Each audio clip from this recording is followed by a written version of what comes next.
you been free in this world of ice and grit? Is it black or is it white?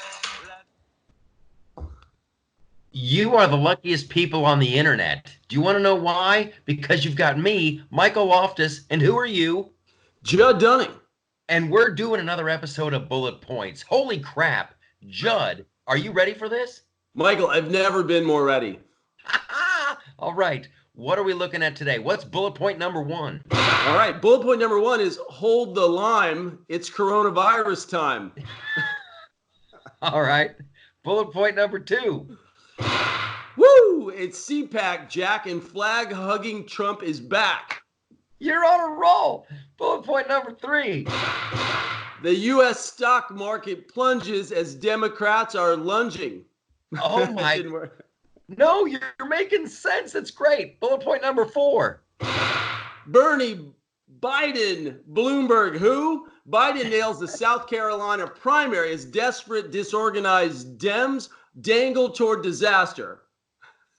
As soon as I start giving you compliments, as soon as I start doing it, Judd, is there going to be a wild card? There's going to be a wild card, Michael, approved by you. Now, here's my next question. Will there be a title sequence? There will be a title sequence. Ooh, what does that look like?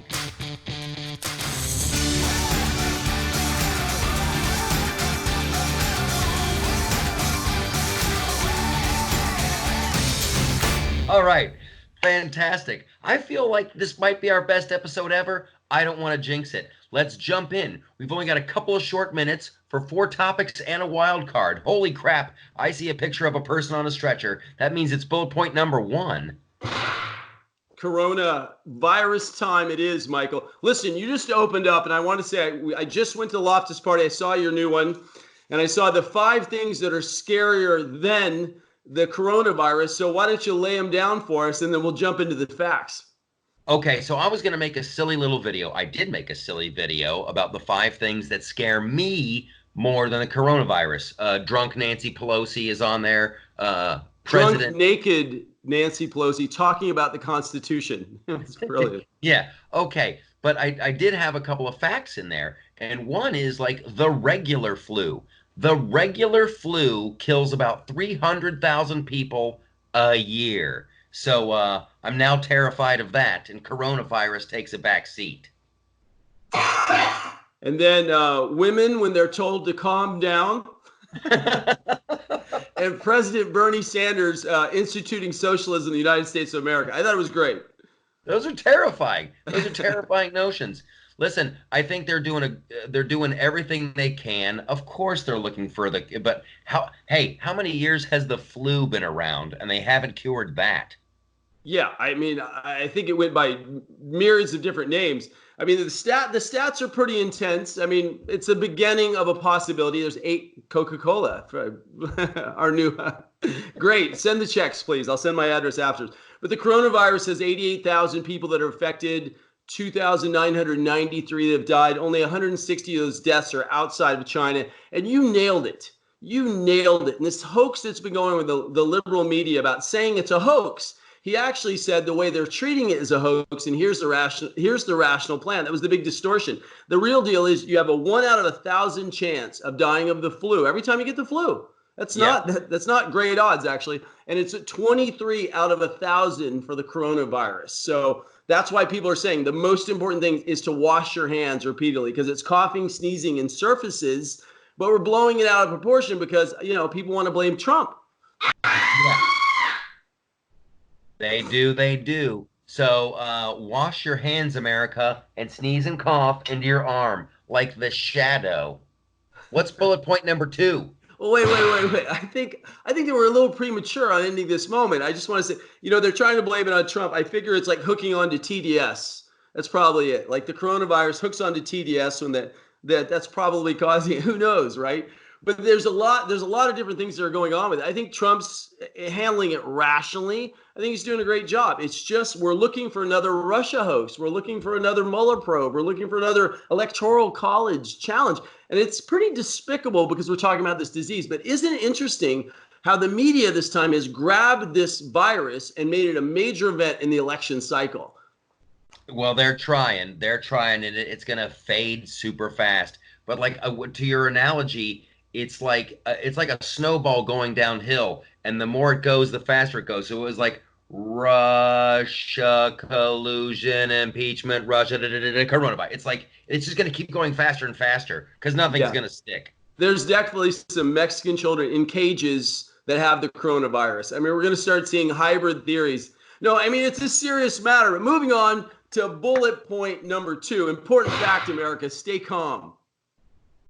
All right, bullet point number 2. I'll jump in. I wish we had both gone. We're both so busy. But it's CPAC Jack, and flag-hugging Trump is back, which was amazing. I'm like 7 slides behind in our show. There's the coronavirus. There's the Pope coughing, which is a big deal. There's the masks that are going on. And here's Trump. You know, now he hugged the flag in 2019. He hugged it again in 2020. You know what? What a great it's almost a hump.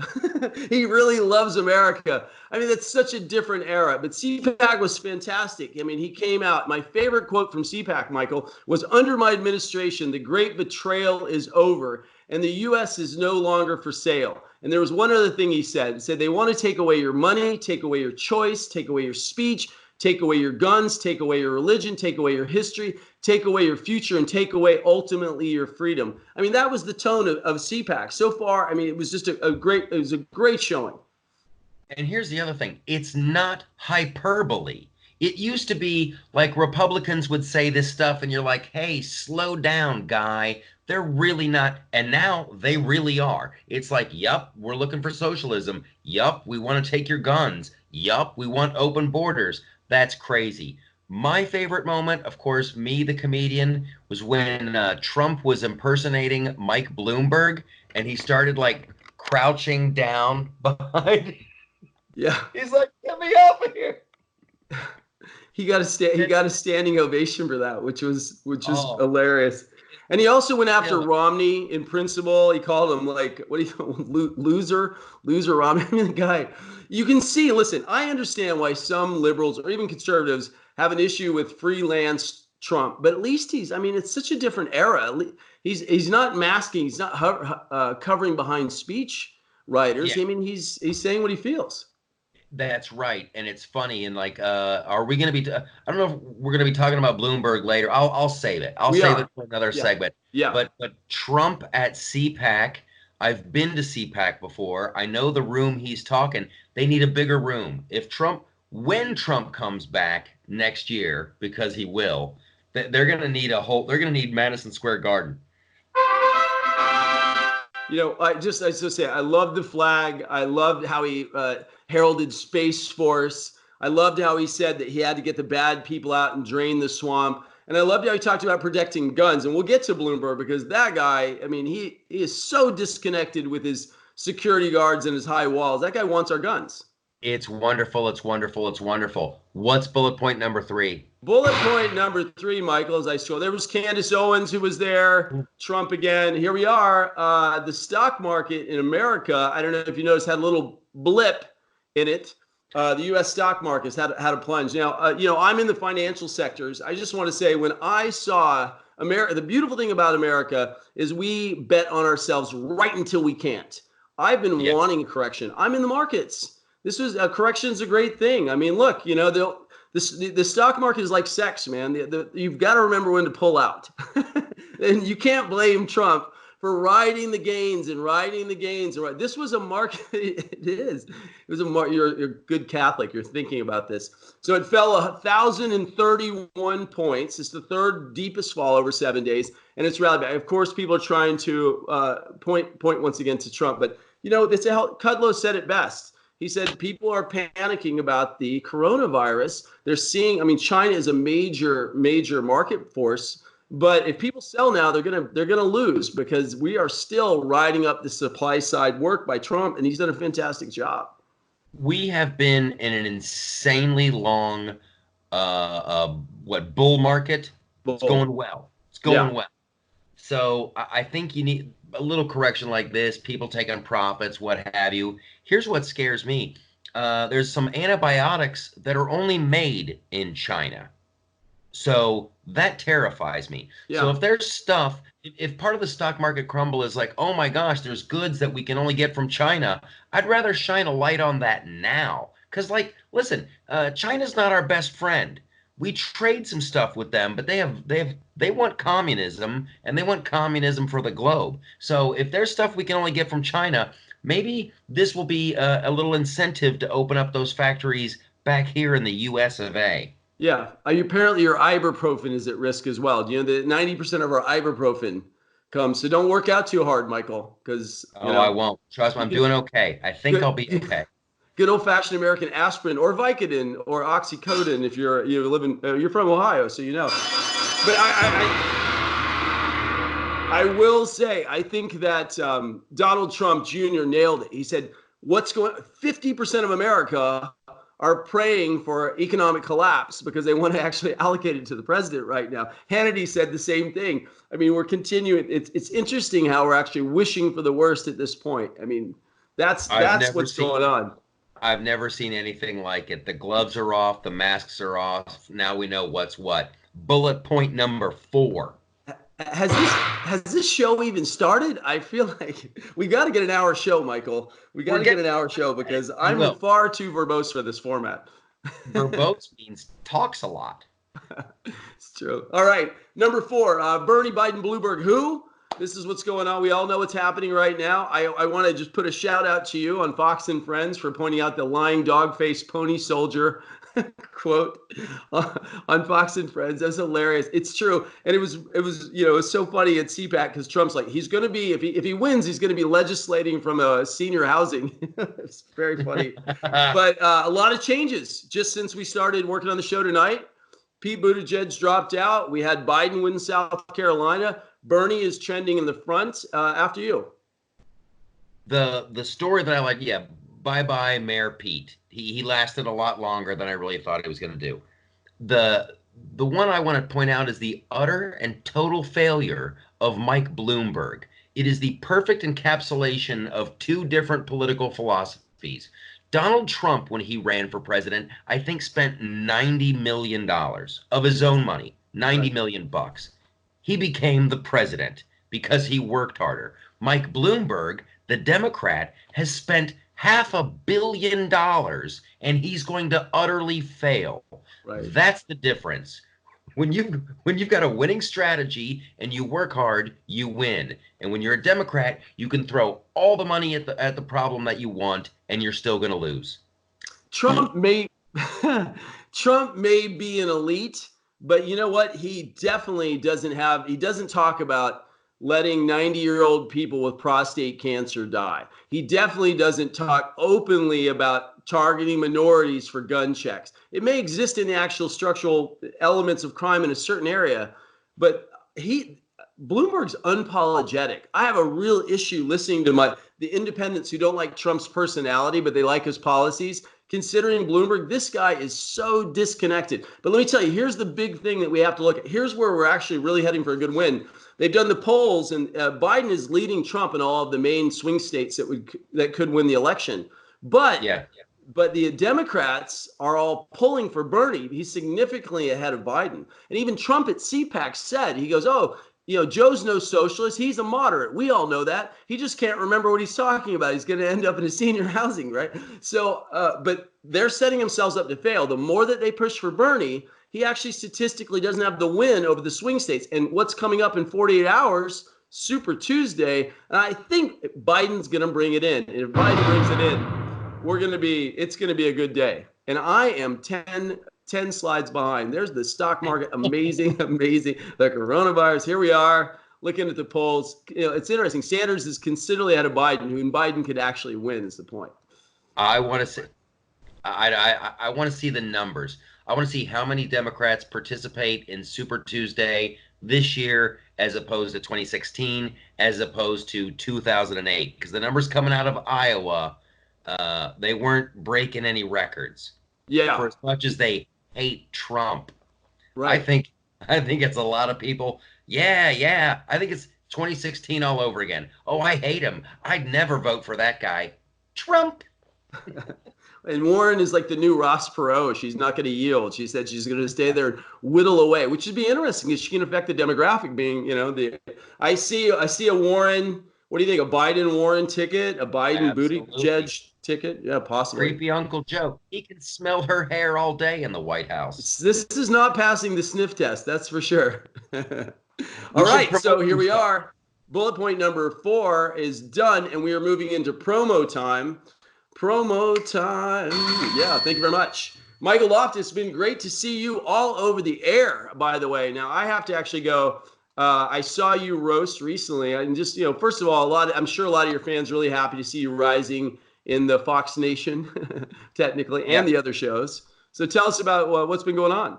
Here's the crazy thing. TMZ called me up. I don't even know if I told you about this yet, but I was on TMZ with Harvey Levin last week. He was like, "Oh, there's a conservative comedy tour, the Freedom to Laugh. What do you joke about? He doesn't like Trump. He doesn't like him." And I'm like, "Okay, you don't have to come to the show." And then Really? I guess there's a couple of knuckleheads on Showtime. Showtime that Yeah. are making fun of me. So that's cool. We're Yeah, we're we're but making you waves. got I sent you the text. You got warmly roasted, right? They were kind to you. They had to respect you because hey, you're funny. Right? I mean, that's kind of the bottom line. As long as you're funny. Yep. It's a good year So for funny too, buddy. I mean, I think this is happening a great time. When you see Dave Chappelle and Ricky Gervaisi, I mean, at least the tricksters are coming back under the Trump administration. People can joke a little bit more. yeah, we're not going to go down the PC culture rabbit hole. And the special is doing really well on Fox Nation. They're very, very happy with a lot of people are digging it. So if you're watching this video, go to Fox Nation and watch Freedom to Laugh. I want to Freedom to laugh. There's a little oh, that's a picture good from. look. That's a You like good look. that? I Yeah. I want to Yeah. find your good side. Oh my Lord. There we There you go. are on the Oscars where you There's roasted Brad Pitt. something. Well, congratulations. Well, Let's so congratulations to you, buddy, on your book. yeah, I appreciate that. So good. It's good to let everybody know. So I think we've talked about it's like 2 years now since we first wrote the book, then a year to kind of let the nation settle. And we've signed an agent in New York. She represents Dershowitz. She represents Alec Baldwin. She's a New York balanced moderate. She loves political history. We're really happy to have her. More details on that later. The ink is drying, but we've already done the deal, and we've got a major publisher to be announced maybe next week that was immediately interested in the book, and they wanted to get it out before the election, which is Boom! unheard of. That's fast track, baby. They're gonna Yeah, fire up buddy. those presses in China and make those coronavirus kids print your book. You must read. You must read this. All right, so let me. There we go. There's my character. I can't help it. It's the way I grew up. Yeah. So I think, look, the good news is we're getting out the word. This is a most important time in America. I mean, it really is. People have forgotten about history. You're out there making people laugh and think. I'm writing a book to try to get people to consider their ideology a little more deeply. I mean, the stakes in the fall, and I appreciate everything you did on the Loftus channel about socialism because if you don't study history, socialism is awesome. Right? It's the fire festival of political movements. It looks great on pamphlets, but in reality, it's horrible. Uh-oh, I see a slide for our wild card. Yes, it is. It is our wild card, Bullet Points Nation. I've had this blessed by Michael because apparently I've been putting a little too much weird erudition on the topic. So we're going to talk about sex bots. I'll open with this. They just did a study on sex bots, which we all know are actually. I mean, there's a lot of money, a lot of private equity pouring in here. People are going to make sex bots part of our lives, or at least your perverted friends' lives, or your lonely single friends' lives. And in order to avoid sexual assault, we're now just trying to figure out the programming for ethics because apparently the sex bots are going to be pretty strong. So you want to make sure you don't get injured in the act of tending to your sex bot. So I thought that would be an appropriate wild card for you. Yeah, that's a much better wild card than how they make like bingo cards in India. Listen, I've come full circle on the sex bot thing. I'm I'm completely ready for sex bots, but I have a much more like pragmatic thing. Like, where do you put your sex bot when you're not using it? Like, do you leave it on? Do you let it watch TV? Number two, yeah, like how heavy are these things? I don't want to get beat up by my sex bot. I don't want to hurt myself getting my sex bot into position. And probably number three, the most important thing, is it self-cleaning? That's what I want to know. Because when I'm done, I just want to say, hey, sex bot, like hit the shower, but like the water's probably bad for it. I don't know. That's what I want to know. You got Yeah, hopefully it's like a self-cleaning oven. It just doesn't have to shower, because then that's going to waste water, and then all the green people are going to come out and they're going like, listen, there's sex bots can't shower, and in at least in California they won't be allowed to. Right, and then like you don't want to come home from a hard day at work going, oh yeah, I'm gonna tear up the sex bot, and then you're like, oh man, I forgot to clean it. Ew, like, well, and then there's going to be the sexbot Me Too movement, right? It's going to be sexbot Me Too. They're going to be worried about their rights. It's going to be. I see a real issue happening here. I will say though, I think it is okay to have a sexbot as long as you're using your wife's. If you're molding it after your actual marital partner. Why would you do that? Yeah. Why would you mold it after the? Why would you mold it after the person that drove you into the arms of a sex bot? All right, so I have to go. Wait, we have to go farther. So some believe that sex bots will enrich people's lives, emotionally and sexually available companions. Sorry. Others will find sex bots perverse or worry that they could erode the relationships they have.